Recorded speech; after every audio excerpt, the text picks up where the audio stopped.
welcome to the Sales Nugget podcast. This is the very first episode of this podcast. With me, I have Mr. Sanjay Singh here. So, I think before we start our podcast, before we start the long journey that I can envision right now, I think we should first tell our viewers what this podcast is going to be about, right? Because I think that is the question that most of the people would have when they see a brand new podcast, right, on any YouTube channel. So, can you tell people about what this podcast is going to be and what are the things that we would discuss? All right, thank you very much. You see, we believe in the religion of sales, okay? And sales is a profession which can give you name, fame and money at a speed which no other profession can give. And the good news is that the maximum number of job openings are available in sales in India. The bad news is that people who join the profession of sales as a fresher find it a very frustrating experience.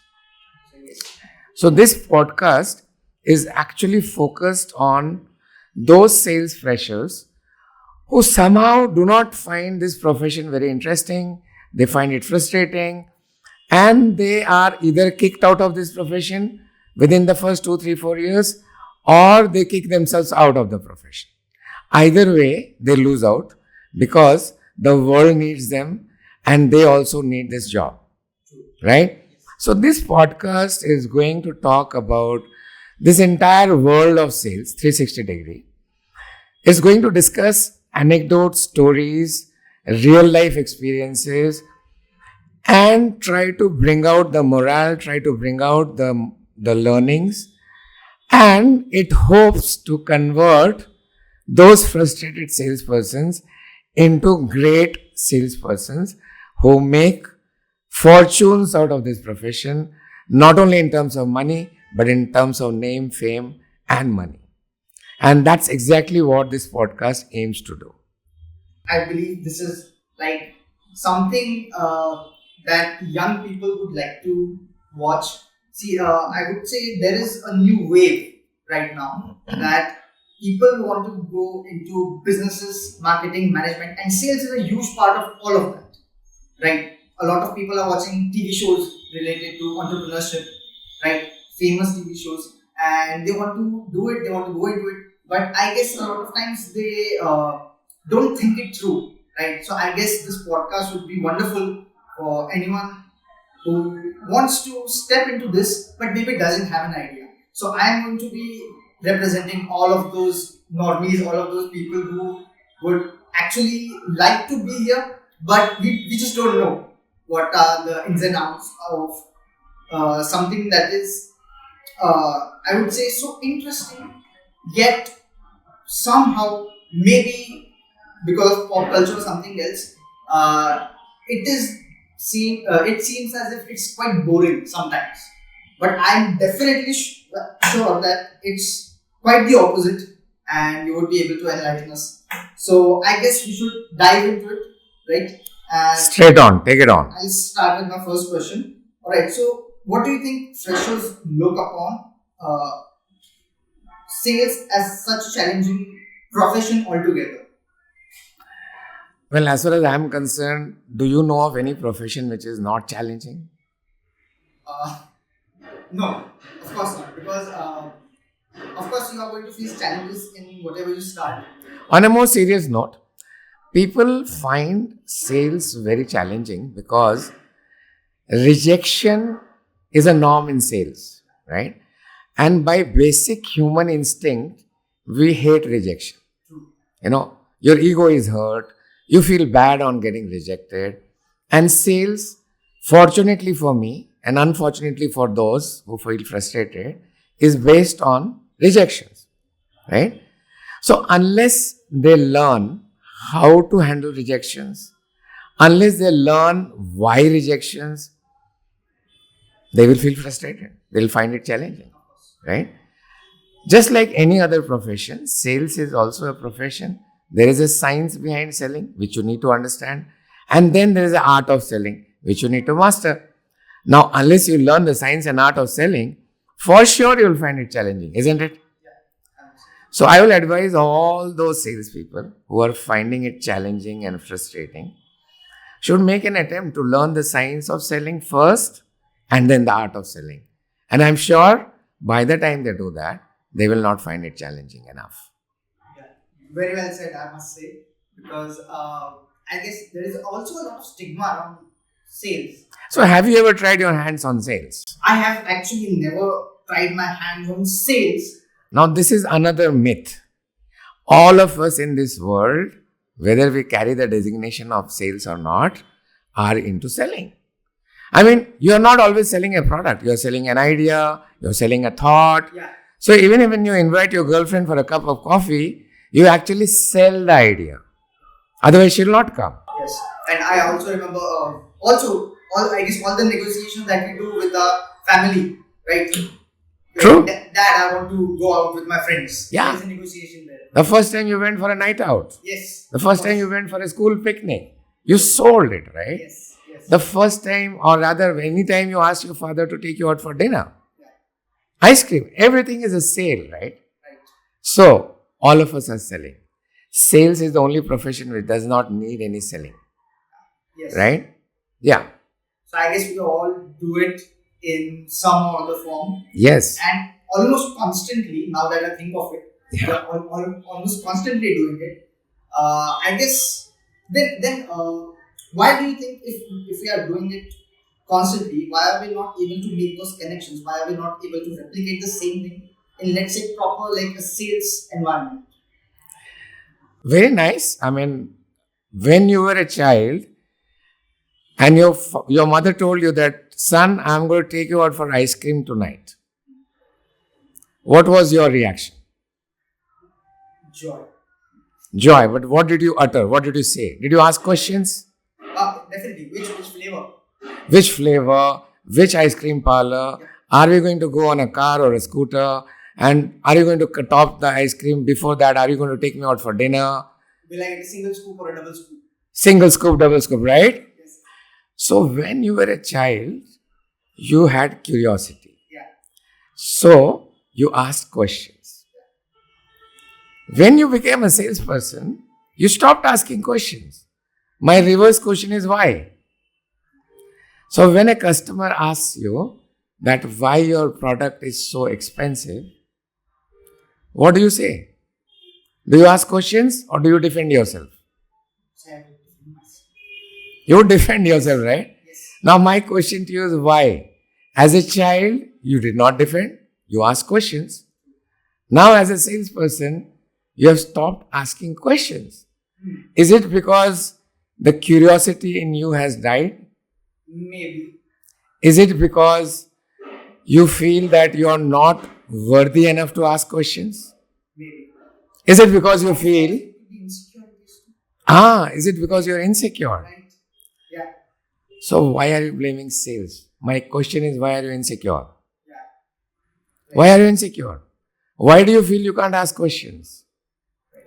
The essence, the prime essence of the problem is that you feel that you are a robot who is supposed to give answers. Whereas I say that if you're a salesman, you're not a robot. You are a thinking machine. And you cannot give the answer unless you know the right answer. Yeah. And the right answer is what the customer wants to hear, not what you want to say. True. Absolutely. So for that, you have to ask a few questions and understand the customer's mind, understand the customer's psyche, understand the customer's psychology, and then position yourself to give the right answer. Right? If you do this, you will find sales very interesting. Let me do a hypothetical sales call with you. Okay? And let us assume that you want to sell the fact that I, as your father, should increase your pocket money from 1,000 rupees that I give you today to 2,000 rupees per month. Now, you have to sell this to me. Okay? Are you ready? Yeah, sure. Okay, I'm your father now. So, son, I heard from your mother that you have asked for raising your pocket money from 1,000 to 2,000. Yes, sir. Why? Why do you think I should raise your pocket money?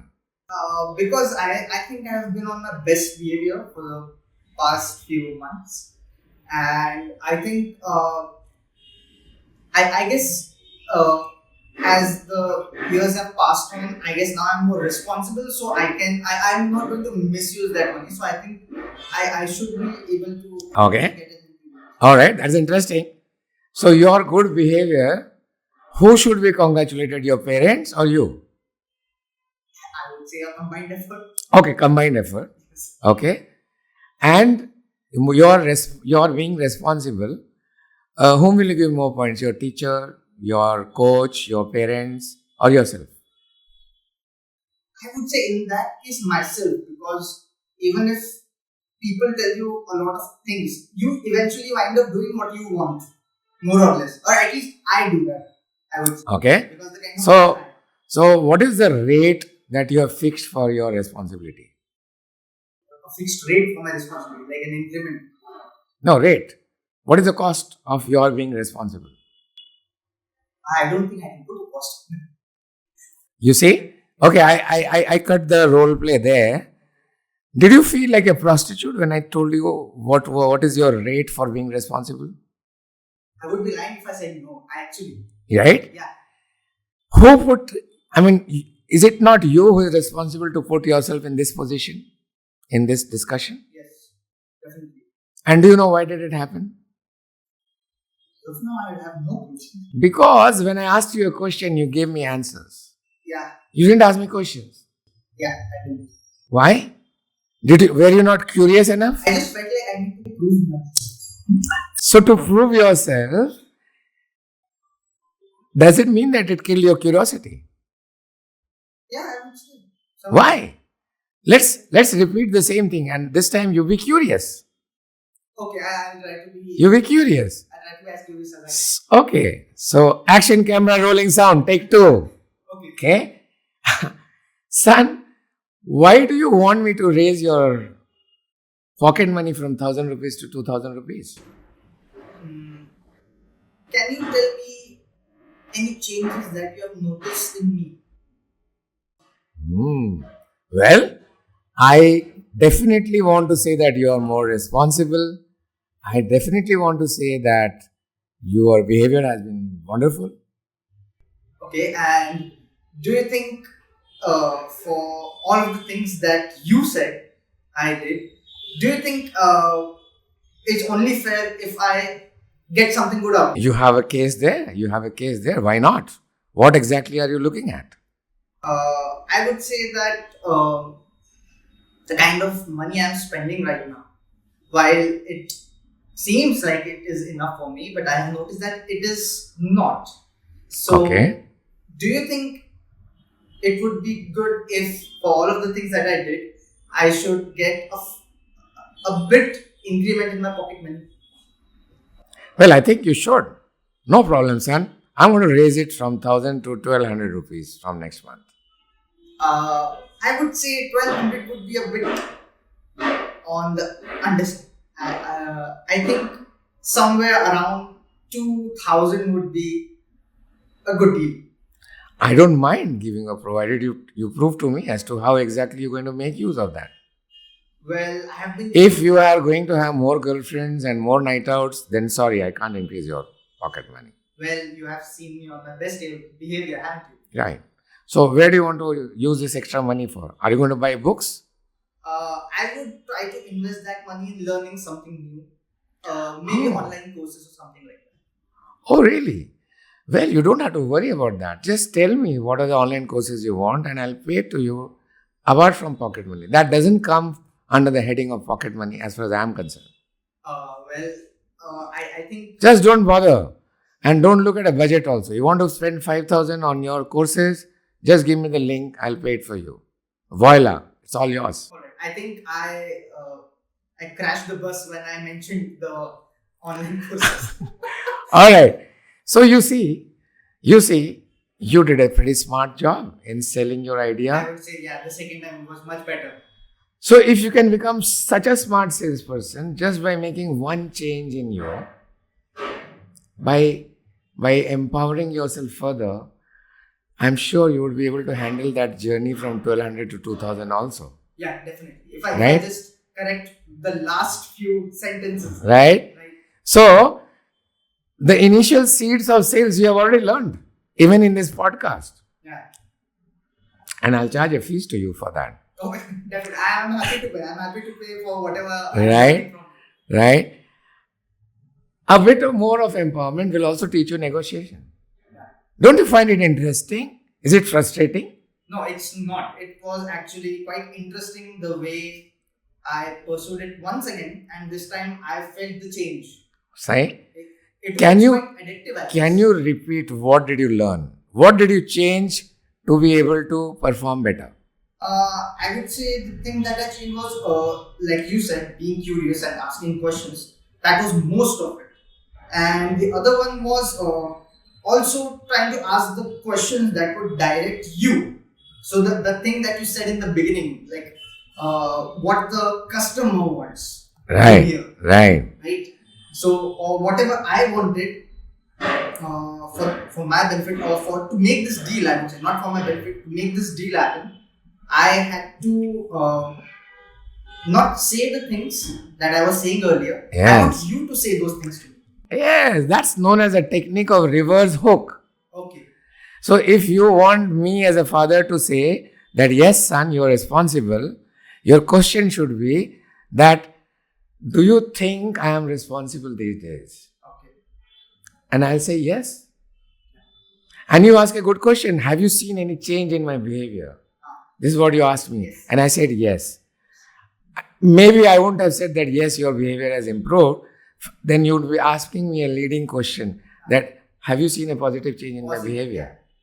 Just Right? saying your language. Can So you- simple, isn't it? Yes. The technique of reverse hook. Okay. So the answer that you want to give, you ask a question in a way that the customer gives the same answer. Yeah. Voila, you're done. You're done, right? I guess I feel like I can use that in quite a lot of scenarios, right? In real life, because as you said, we are always around sales. We are always selling something. Yes. So you can't say that sales is frustrating. No. It's interesting. It's interesting. It's quite interesting once you get the hang of it. I would compare it to like, for example, when I was a kid, I am pretty sure a lot of kids like hate a particular subject, right? It was mathematics for me, right? But when you try it harder, maybe you get a proper way of doing it, and once you start doing it well, you actually start enjoying it. It kind of becomes addictive, True. right? Absolutely. And once you The first time I asked a girl for a date in my engineering days, I got a boot. I didn't give up. oh, I tried, understood, and it worked. By the time I was in my third year of engineering, I was on. Alright, so I want you to hold on to that thought in the back of your mind, because I think I would come back to it once again. Well, I hope you don't ask me to start a separate podcast for that. We are not starting a separate podcast. We would include it in a way that is suitable for this podcast. All right. Right. Moving on to the next question, that I have a few list of questions that I wanted to ask, because I was thinking about what I would ask. But now, from the conversation that we have had till now, I have many more questions, right? Apart from the list. that- I'm happy to answer. Shoot. Yeah, definitely. So, I would like to jump on to a question, which is, if this is such a demanding profession, every time you are gone by a sales target of achieving this target, the spirit of a salesperson, it kills him, right? How can someone handle this pressure of sales, right? Okay. I actually don't look upon it as a pressure because, first of all, as a profession, it gives you a target. In other professions, you don't have such a clearly defined goal sheet. Here you have a defined goal sheet. What happens when you achieve your target? You get more money, you get more name, you get better promotion. So the target is to align you towards your right direction.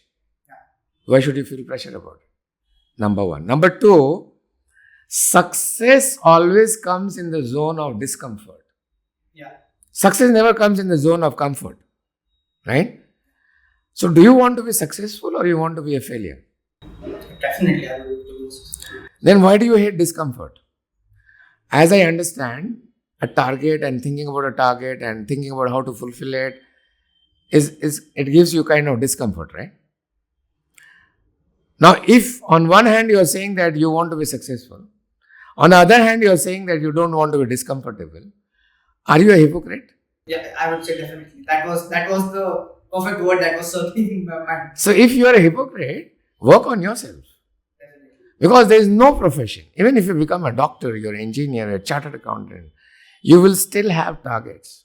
Yeah. At least if you are a successful doctor, you will have targets. You're a successful CA, you will have targets.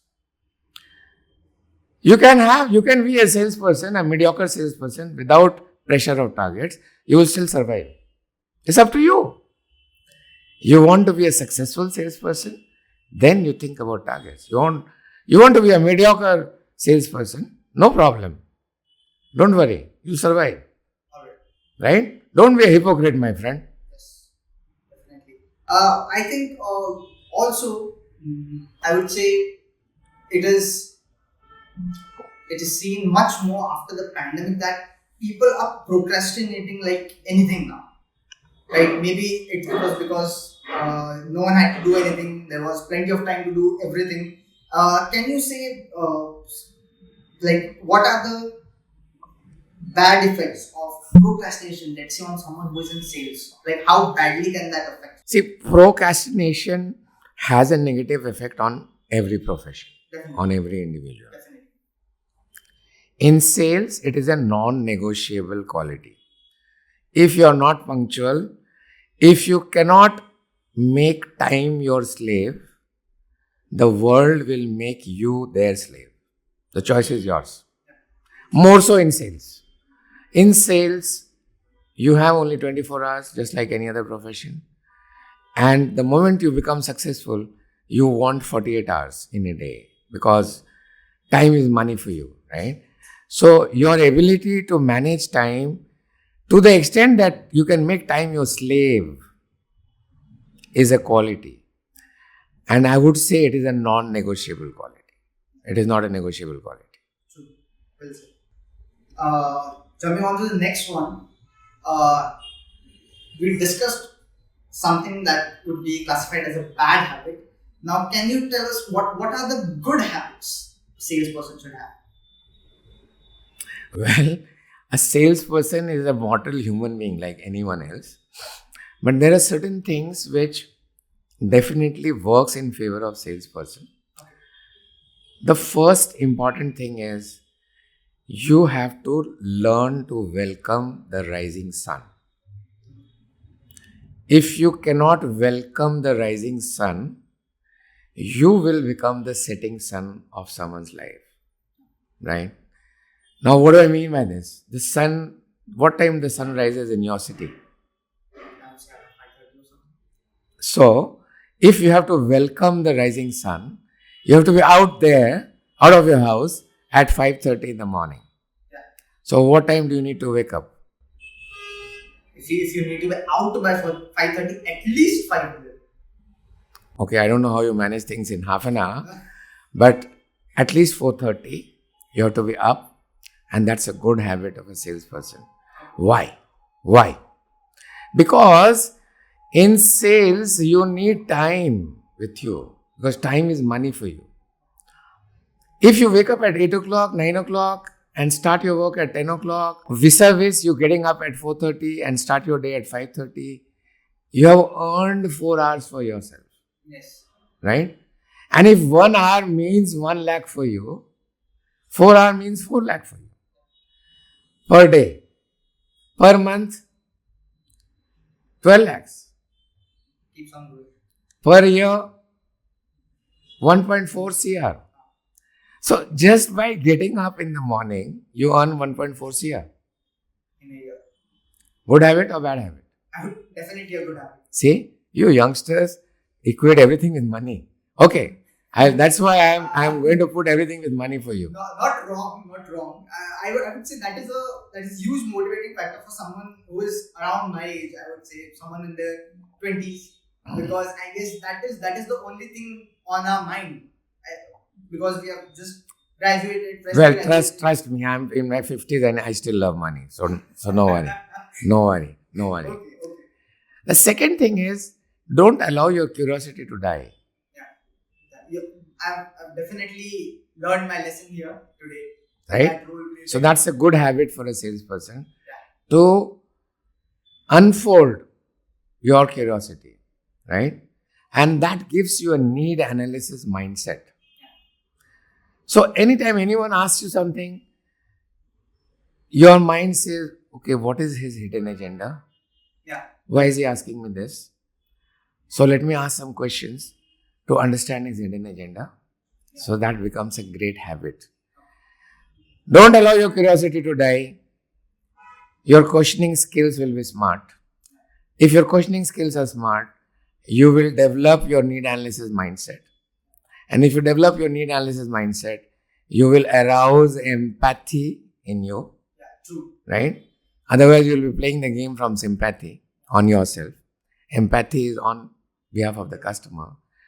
And the moment you arouse empathy in yourself, you will generate the power to go into someone else's shoes and look at his problem from his perception. And that's exactly what sales is. So that's another great habit. Don't allow your curiosity to die. The third great habit is be organized in life. If you meet 5 people today, you have spent money on time, you have spent petrol, and you don't come back and make a noting of those 5 calls somewhere in an organized manner. Tomorrow you meet another 5 people. By the time 5th day you have met 25 people, you have forgotten the first day 5 people you have met. Maybe one of them was your customer. Maybe you would have closed it and earned some money for yourself, right? So good habit, come every day, prepare your daily sales report, write everyone's name that you have met. These days, write it on a CRM software, not on a piece of paper, not on WhatsApp.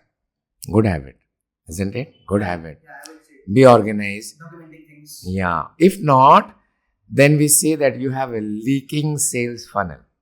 Leaking sales funnel. Which means you are not able to leverage on the opportunities that you created for yourself.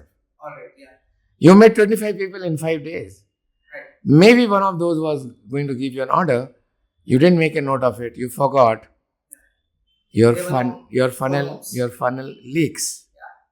Definitely. So that's like 3 steps forward, 2 steps backwards. True. Doesn't work in sales, right? Yes. So good habit. And also you lost your energy. Right? Because maybe it was going to happen. You did a lot of things for it to happen. And at the last moment you missed it. True. Right? At your cost. Right? So this is also a good habit. Third good habit, right? In today's podcast, I'll share only 5 good habits. And then maybe some other time. Definitely. Your ability to keep in touch with people, which comes from your people handling skills, which comes from your public relations skills, which also comes from your networking skills. So if I met you today, I should have a methodology to keep in touch with you. I should wish you on your birthday. I should wish you on your anniversary when you get married. Right now you're not. I should also find time that you wish me on my birthday. So I should tell my birthday to you. You wish me on my anniversary. So 4 definite days in a year that I can keep in touch with you. And it is going to spark up conversation. Right? Exactly. So there is a rule. If you know how to keep in touch with someone for his entire life, someday he will definitely give you an order. Yes. You will do business with that person someday. So good habit to keep in touch with people. Keep their database. Today CRM software helps you in keeping in touch with people. But that's a mechanized way of keeping in touch. Human should talk to human. Keep in touch. Good habit of a salesperson. And actually doesn't take a lot. Doesn't take a lot. And you do it in your normal life. You do it with your friends. Yes. You just have to start looking upon prospects and customers as your friends. True. Make them a part of your world. and start enjoying life, right? And the fifth good habit that I want to tell you is learn to celebrate small victories. Yeah, I guess a lot of people don't do that. Right? Yeah. You can go down to a tea kiosk and buy a samosa for yourself and tea and just close your eyes for 2 minutes and enjoy. That's also a celebration of a victory. Yeah. Not every time you call 50 friends and spend 1 lakh on a party. Definitely. Learn to celebrate small victories, because if you're into sales, many a times you will not get people to pat your back. You have to pat your back yourself and reinvigorate yourself, because you are actually the hardest, most hardworking person on this planet Earth. Sales is a profession which demands a very hardworking professional. You need pat on your back, and you need to pat your own back many a times. So learn to celebrate small victories. Definitely. I think even the big wins of your life, they also come after a really long time. So if you're not celebrating those little victories, I guess you go low on motivation, right? Yes. Maybe that's when you give up. And when you have a big victory, you have people to celebrate it for you. Yeah, definitely. You see, with success and money, a lot of friends come in your life. So you will never have dearth of people to celebrate big victories. Definitely.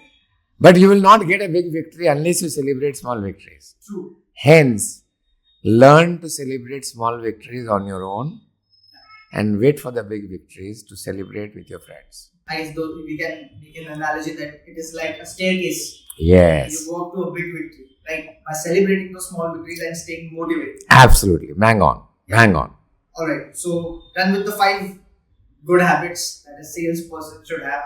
I'm pretty sure if someone is listening, if you are listening this on YouTube, make sure you write those things down, because I think this is not just something that is going to help you in sales, right? I guess all of these things would also help you in life altogether, right? Like keeping in touch with people who you work with, definitely. But also, a lot of times people are not keeping in touch with people who are just their friends, right? True. So even all of these things, while they are habits that a good salesperson should have, they are also the habits that everyone can have in their life. I think Yes. And just like you ask people that if you're listening, note it down. For those of you who are noting it down, I want to share an acronym with you. Note down that acronym. It's called SWITS. SWITS. SWITS. And SWITS stands for sorry, wish, inform, thank you, and share. share. So if you follow SWITS, you will keep in touch with people. Alright. Sorry. Never lose an opportunity to say sorry to someone. If you have done anything wrong, just go and say sorry. That's an opportunity to stay in touch. SWITS ka T stands for thank you. Yes. Never lose an opportunity to say thank you to someone. Definitely. That's again an opportunity to stay connected. True. So S and T done. W is for wish. Don't lose an opportunity to wish someone on his birthday, anniversary. Anything good. But ask people for their birthdays and anniversary when you're on a sales call. Yeah.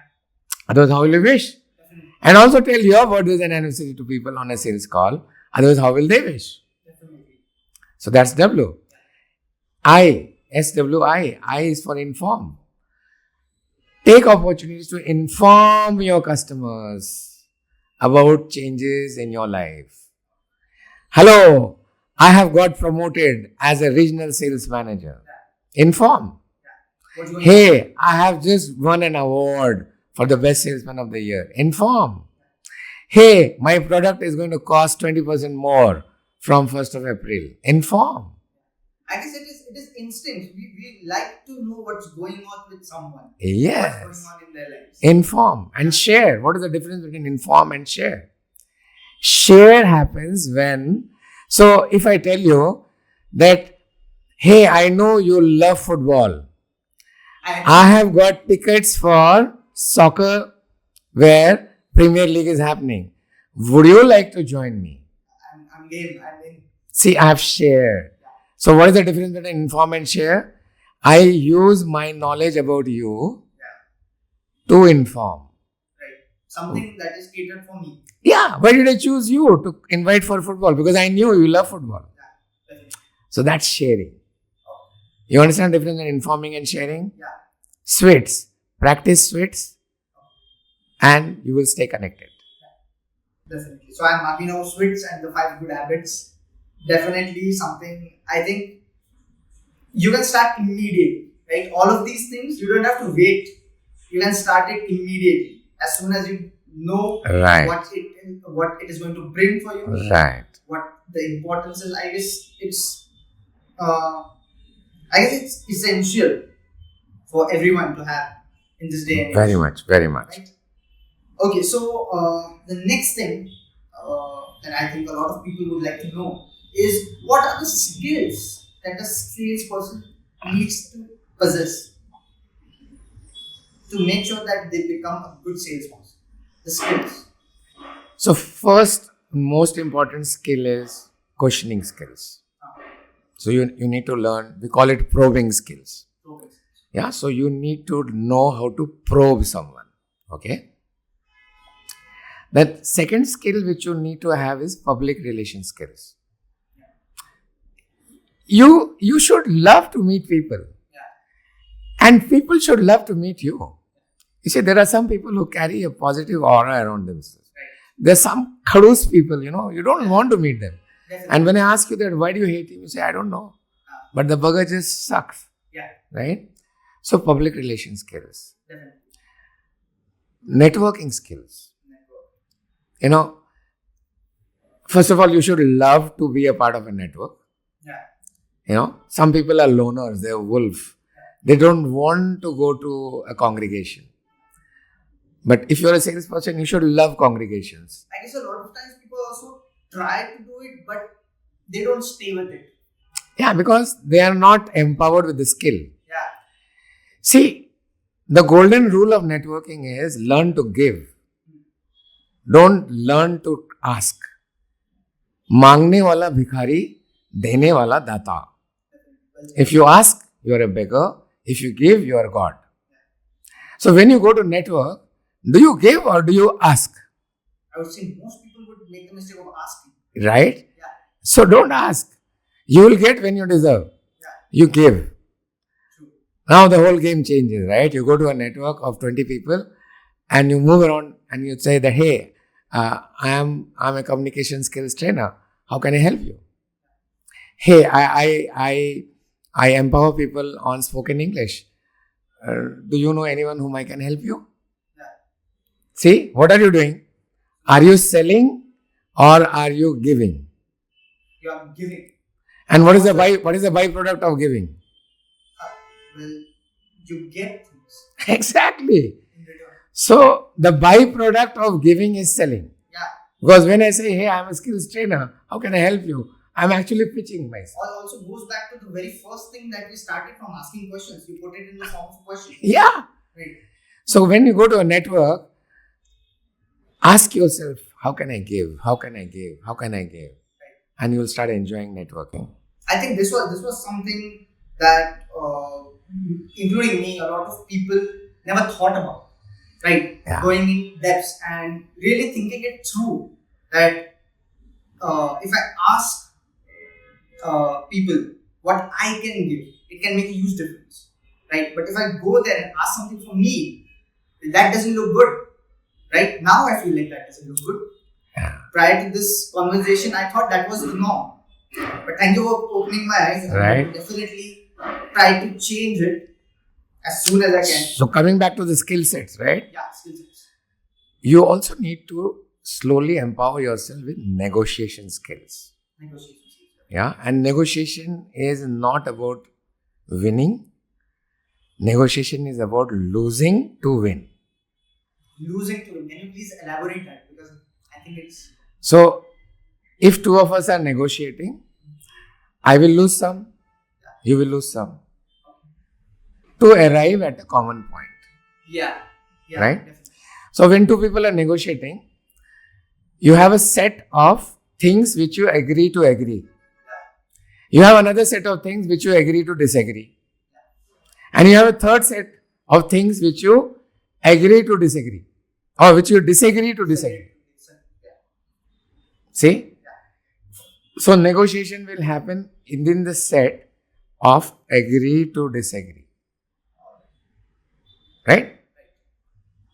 And final negotiation will happen in the set of agree to agree. Definitely. Correct? That's the end result. So, if I am negotiating and if I am hell bent on my point, meri murgi ki ek tang, I'll go to a stalemate. I'll not get a negotiation. I don't want a stalemate. Now, if I want a negotiation to happen, I have to first know that do I even have an agree to agree list? Or everything that I say you disagree?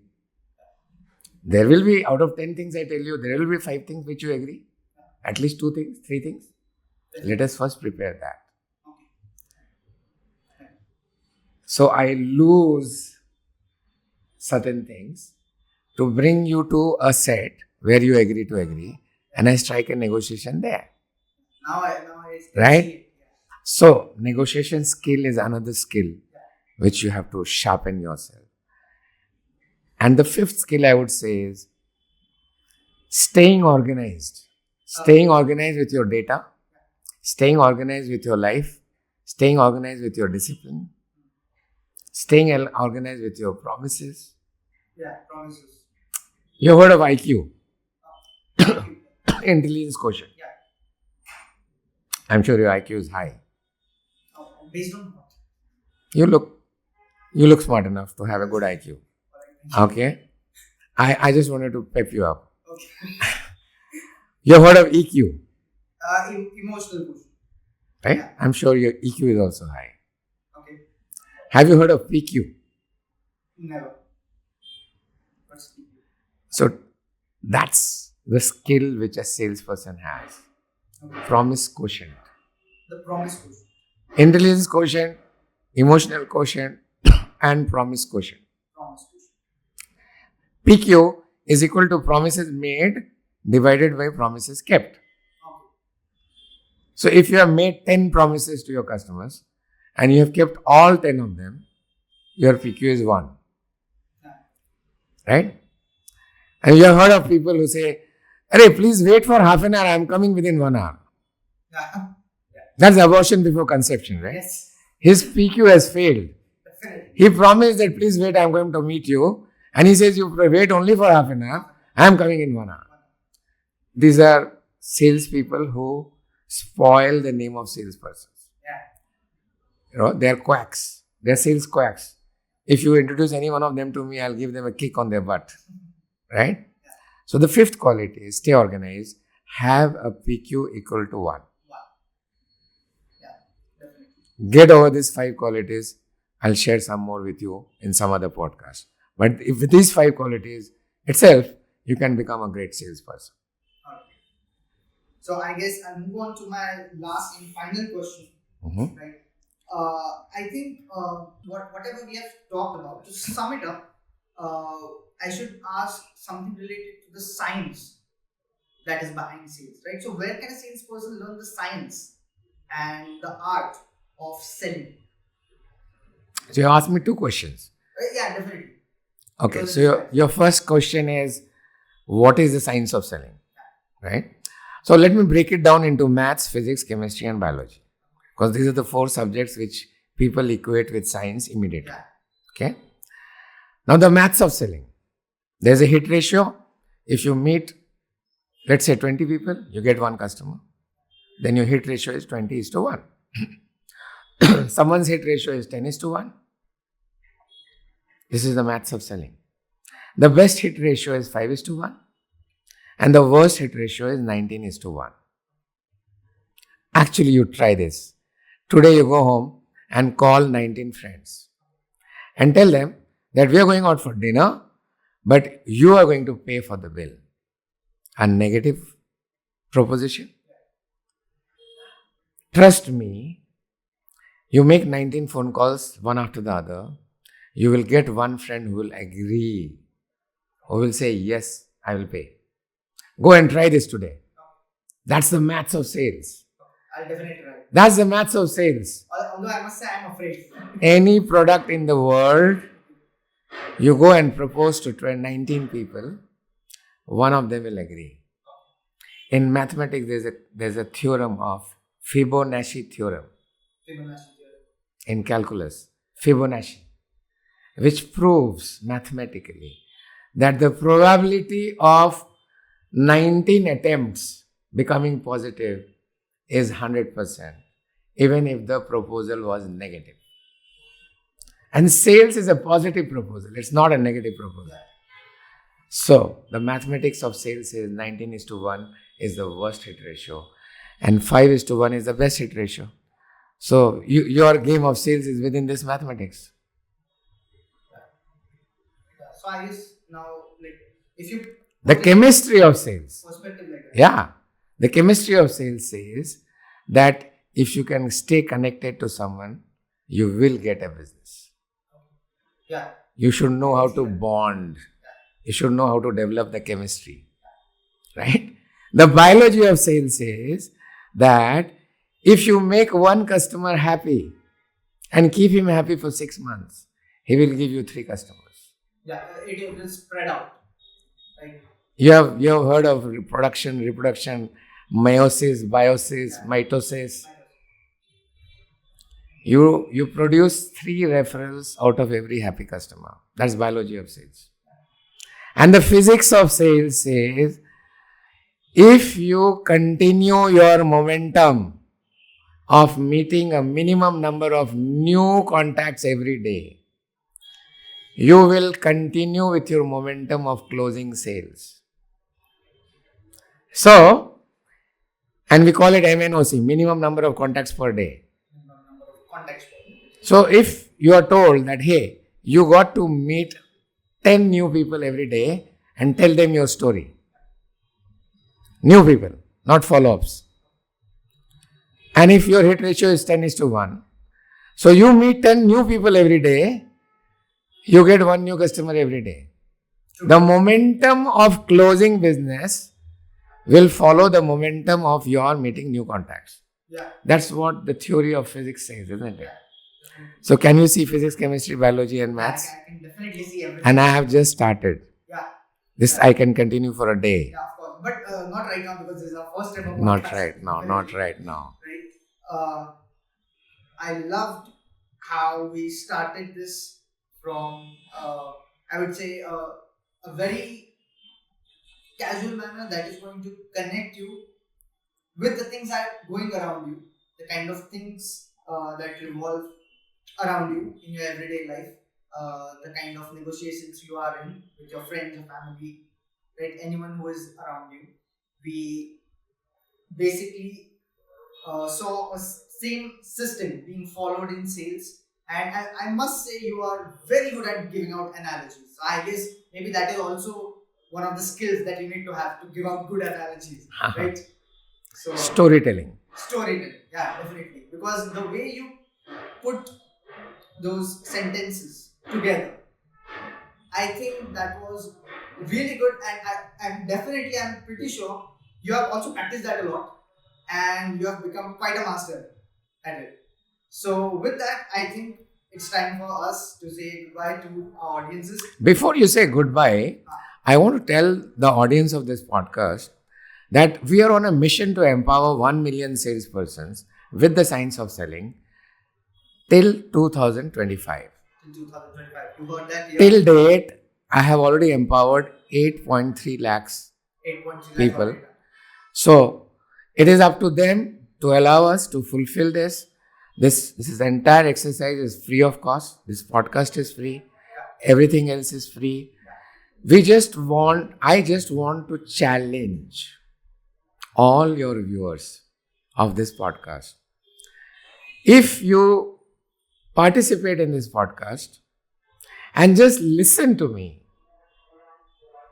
for 3 or 4 podcasts, I challenge you that you will become a brand ambassador of this podcast.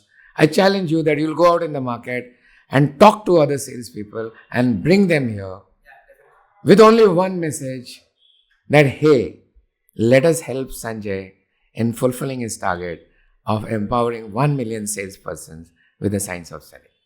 Like you said, they will be giving out. They will be networking. Let's give, because givers gain. Yeah, definitely. All right, so time to sign off from this podcast. Thank you so much for starting this podcast, and you will continue to represent the common, fresh salesperson Definitely. so you are a mouthpiece for them. Yeah, definitely. So all those of you out there, you are a fresher, you have a question, contact him because he is your mouthpiece. Definitely. Whatever questions you have, whatever things that you want to get views from Sanjay sir himself, please put them in the comments below.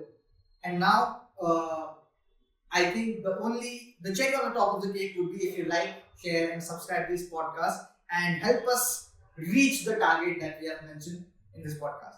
Thank you, Sanjay sir. And like, share, and subscribe. Go down, like, share, and subscribe. Hey, thank you, man. You were really good. Well. Really. And your participating role plays were great. I love the words of wisdom. I love what I learned here, and I hope I keep on learning more. Wonderful. With this podcast. Wonderful.